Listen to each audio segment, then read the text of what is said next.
Вежы сотавай сувязі на поўдні Беларусі. Законная цель вайсковая для Украіны. Як у тыдзень роднай мовы улады кінулі за краты дзясяткі рупліўцаў беларушчыны і ці можа размова са штучным інтэлектам замяніць візіт да доктара. Я, Олесь Залеўскі, вітаю спадарства. Традыцыйна прашу нас падтрымаць лайкам, калі вам бяспечна, і запрашаю на галоўныя навіны суботы.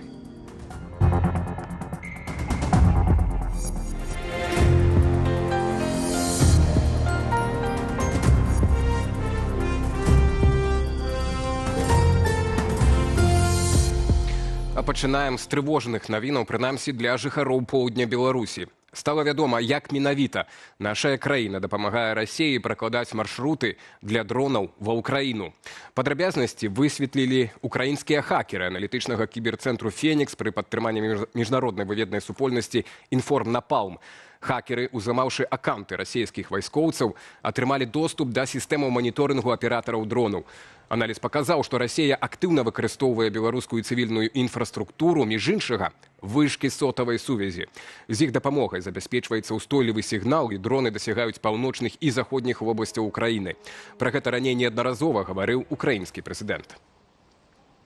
Уничтожать вышки, которые задействованы в ретрансляции сигналов. И вот тут действительно может быть угроза. В целом, конечно же, такие вышки, скорее всего, будут уничтожаться точечно, тактического уровня боеприпасами, боезарядами, например, FPV-дронами, в зависимости от дальности, либо подавляться комплексами РЭП, но в любом случае это также будет нести определенную ситуативную угрозу для граждан Беларуси. Ну і да наступных таксама не менш трывожных навінаў. Ёсць уражанне, што ўлады адмыслова задумалі сёлета правесці тыдзень роднай мовы ў якасці медыйнага прыкрыцця сваіх рэпрэсіўных дзеянняў. Як стала вядома, ў Менску сярод тыдня адбыліся масавыя затрыманні выдаўцоў, кнігараспаўсюднікаў і папулярызатараў беларускай культуры. Паводле інфармацыі нашай Нівы, ператруссы і затрыманні былі не выпадковыя, а сістэмныя і спланаваныя. У некаторых сем'ях затрымалі некалькіх чалавек, ва ўсіх правяралі тэлефоны. Праваабаронцы вясны паведамляюць прынамсі пра 10 затрыманых. З ператрусамі прыйшлі да кіраўнікоў і супрацоўнікаў дзейных і раней закрытых выдавецтваў, а таксама да прадпрымальнікаў, якія займаюцца распаўсюдам кніжнай прадукцыі. Чаго канкрэтна шукалі, пакуль не ясна. Бліжэйшыя тыдні пакажуць, ці пераслед абмяжуецца адміністратыўнымі арыштамі або завядуць крымінальныя справы. Сёння ж выдавецтва «Тэхналогія» у сваім фейсбуку абвясціла пра прыпыненне працы, цытата, «з пэўных прычынаў». Тэлеграм-канал «Свяшчэнны Балівуд» паведамляе, што сярод затрыманых і Андрэй Кім. Створаны ім праект «Кінаконг» займаецца прафесійным беларускім дубляжом фільмаў.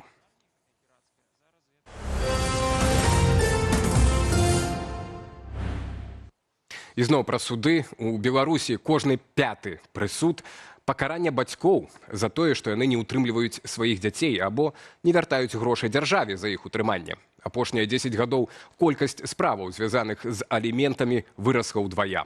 Пра планы пракуратуры адносна бацькоў, якія парушаюць матэрыяльныя правы дзяцей, Юлія Цельпук. Дзіця з'яўляецца ў пары, а выхоўваецца не заўсёды ўдваіх. У няпоўных сем'ях адзін з бацькоў усё часцей ухіляецца ад матэрыяльнай адказнасці за свайго сына ці дачку, паведаміла прокуратура Беларуси. То есть 2 раза говоришь, но можете себе представить, что такое 20% в удельном весе судимости? Каждый 5-й судимый – это вот по этой статье. Гэта ўдвая горш, чым было 10 гадоў таму. На пачатку 2016 году кожны 10-ты прысуд у Беларусі быў звязаны з нявыплатаю аліментаў ці невяртаннем дзяржаве належных грошай за выхаванне дзяцей у сваіх установах. Апошняе датычыць асобаў, пазбаўленых бацькоўскіх правоў. Это вот эти, с позволения сказать, личности, которые мало того, что не воспитывают своих детей, так даже не содержат их, и даже будучи отобранными, они не возмещают расходы на содержание в соответствующем учреждении. Если 20% судимости, значит, нынешние меры не превентивные, нерепрессивные должным образом не срабатывают. Артыкул 174 крымінальнага кодэксу «Ухіленне бацькоў ад утрымання дзяцей» караецца папраўчымі работамі, арыштам, абмежаваннем волі на тэрмін да 2 гадоў або пазбаўленнем волі на год. Крымінальная адказнасць не вызваляе ад абавязку кампенсаваць сродкі на ўтрыманне дзіцяці. Пракуратура лічыць, што адказнасць за гэтае злачынства трэба ўзмацняць, паказальна выносіць больш прысудаў у выглядзе пазбаўлення волі, каб прымусіць іншых ухілянтаў шанаваць дзіцячыя правы. Юлія Цяльпук, Белсат. Цягам мінулага года ў Менску сярэдняя цана кватэраў у доларах вырасла амаль на чвэрць. Агулам жа ў сталіцы адбылося больш як 15 тысяч угодаў для набыцця кватэраў на суму больш як 1 мільярд 300 мільёнаў долараў у эквіваленце. Паводле Дзяржаўнага камітэту маёмасці рынак нерухомасці летась характарызаваўся павышэннем попыту і, адпаведна, ростам цэнаў. У абласных цэнтрах падпісалі яшчэ прыкладна 12 тысяч угодаў з нерухомасцю, агулам на $500 000. І гэта сума ўдвая з паловай разу меншая, чым сумарная па Менску. Цяпер эксперты кажуць, што пасля рэкордавых паказнікаў на рынку жытла чакаецца або спыненне росту, або змяншэнне цэнаў.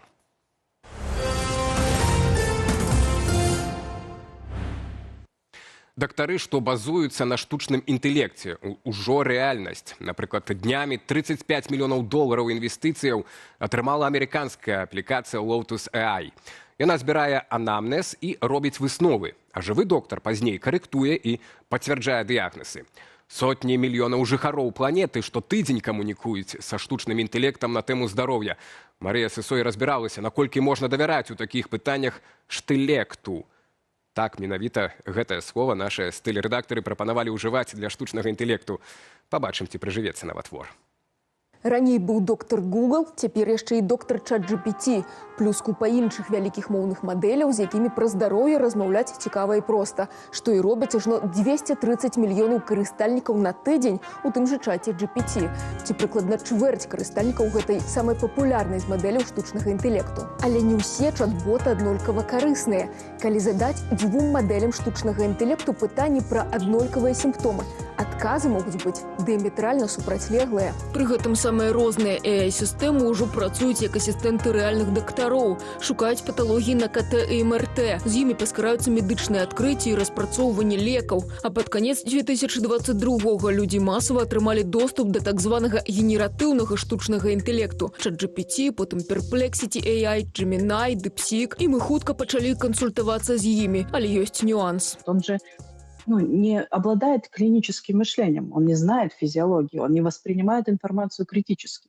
Он вероятностно подбирает текст, наиболее вероятные слова в том вопросе, который вы задали. И если вы вопрос свой построите так, что там в нем будет упоминаться какая-то гомеопатия, он вас поддержит. Апошнія гады з'яўляюцца дзясяткі спецыялізаваных медычных мадэляў ці AI-дактароў. Адзін з такіх праектаў дактаріна ствараюць беларусы. У іх ужо каля 20 тысячаў карыстальнікаў. Доктар Станіслаў Салавей адказвае за трэнаванне мадэлі. Кажа, што LLM ці вялікія моўныя мадэлі без праблемаў развязваюць найскладанейшыя медычныя тэсты, але ў сцэнарах рэальных кансультацый эффективность падает недзе удвоя. Докторы тренируют на так званых штучных пациентах. Этого же пациента мы периодически тестируем на живых врачах, не работающих докторине, просто, условно говоря, контрибьютор, то есть врачи, которые работают просто врачами, общаются с этим пациентом, мы смотрим их обратную связь, мы смотрим, насколько это реалистичность и прочее.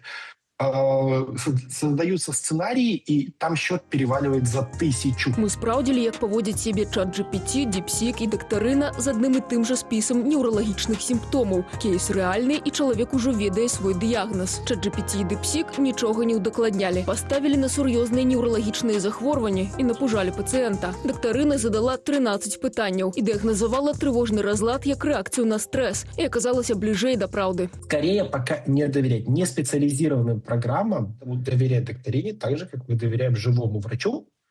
Единственный нюанс, что учитывать поправочку, с которым вы говорите по телефону. Использовать обычную нейросеть в качестве постановки себе диагноза и лечения очень плохая идея, очень.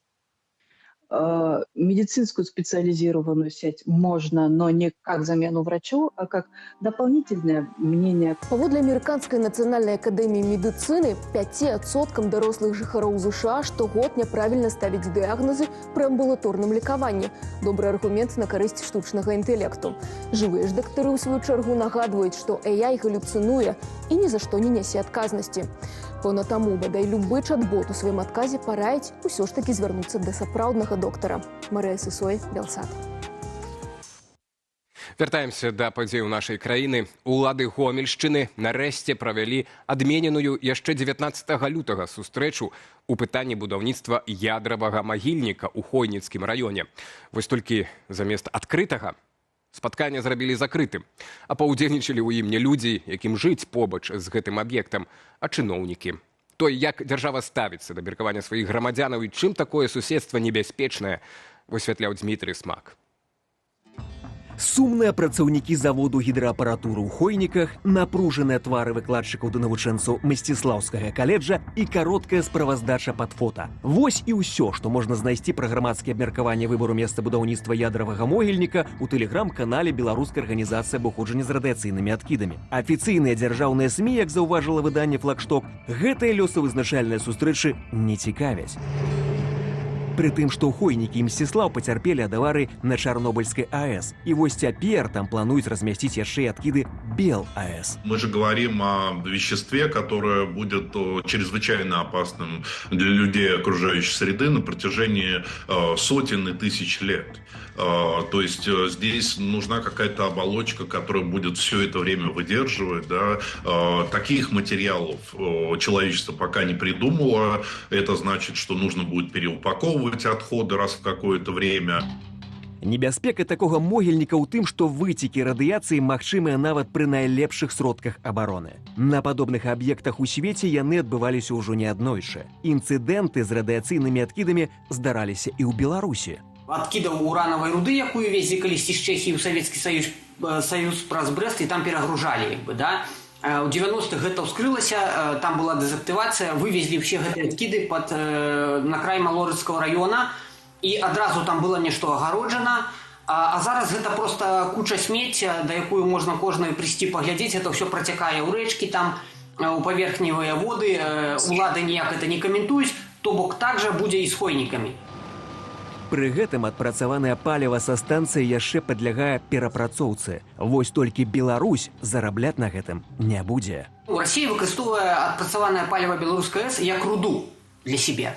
Дастае з яе ўсё патрэбнае, а смецце, адкіды, гэтыя шлакі, так бы казаць, яна вяртае ў Беларусь. І нікому Беларусь іх не прадасць. Ні адной краіне ў свеце не патрэбны цэзій і стронцый.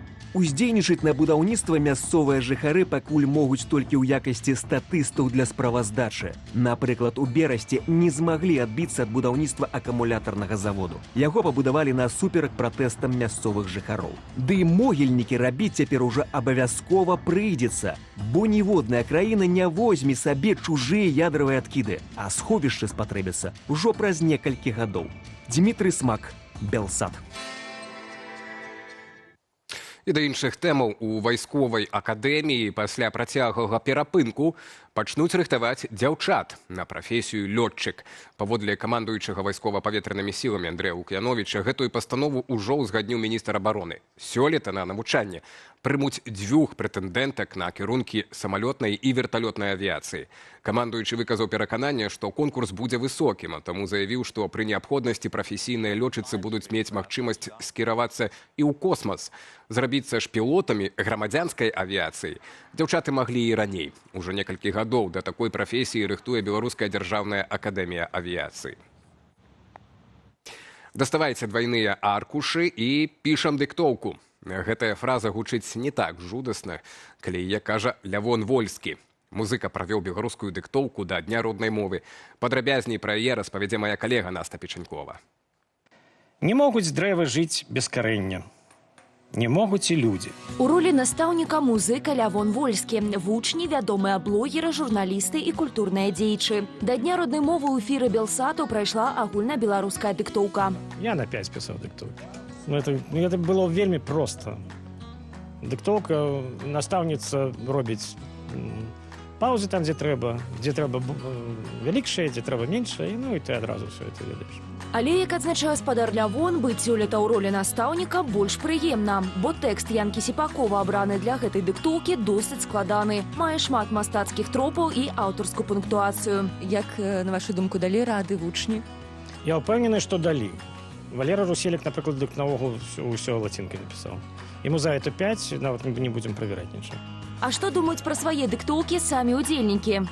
Зараз пайду спраўджаць, што я там нарабіла, але, на мой погляд, вельмі цяжкі тэкст, такі, вельмі там такія хвалі гэтых думак, якія перацякаюць, і ты не разумееш, дзе што пісаць. Але, ну, трэба вучыцца, што рабіць. Беларуская мова настолькі багатая, што она мае некалькі графічных сістэмаў пісьма, і таму, калі у нас сёння дзень роднай мовы, то давайте яе паказваць ва ўсім яе багацці, і лацінка, безумоўна, гэта цудоўная, прыемная, прывабная частка беларускага багацця. Пакуль у Варшаве правяраюць сваё веданне мовы праз дыктоўку, у Мінску Міністэрства надзвычайных сітуацый на тыдзень перавяло свой тэлеграм-канал і сайт на беларускую. Навіны, зводкі, парады, усё на роднай мове. Цэлы тэматычны тыдзень, прысвечаны роднай мове, абвясціў і Нацыянальны мастацкі музей. Праўда, частка імпрэзы ў афішы выклікае пытанне. Гэтак у праграме паэтычны батл «Ясенін супраць Маяковскага». Майстар-клас «Конь – сімвал усходняга Новага года» і выстава «Скарбы аманскага двара». Выставка в Беларуси, на которую вам точно нужно успеть сходить. На ней вы узнаете больше о культуре Омана и увидите произведения оманских мастеров. Па-беларуску прайшла імпрэза і ў Нацыянальнай акадэміі навук. Тут спрабавалі размаўляць на мове штучным інтэлектам і прэзентавалі песні, створаныя шыі па-беларуску. Далучыўся да свята і бізнес. Брэнд «Луч» выпусціў лімітаваную калекцыю ручных гадзіннікаў «Мова» з выявамі Алаізы Пашкевіч і Максіма Богдановича. Дарэчы, папярэднюю калекцыю гонар юбілею Владзіміра Краткевіча беларусы раскупілі за лічаныя дні. Наста Печанькова, Белсат. Так, ну як сёння мы даведаліся, акурат у гэтыя дні, гэты час, так і арыштоўваліся, затрымліваліся дзесяткі беларусаў, якія пашыраюць беларускую культуру і, перадусім, беларускую мову. Ужо дэтальней пра гэта будзем размаўляць заўтра ў падсумаванні падзеяў адыходзячага тыдня. Ну а на сёння гэта былі ўсе асноўныя навіны. Дзякуй вялікі вам за ўвагу і беражыце сябе.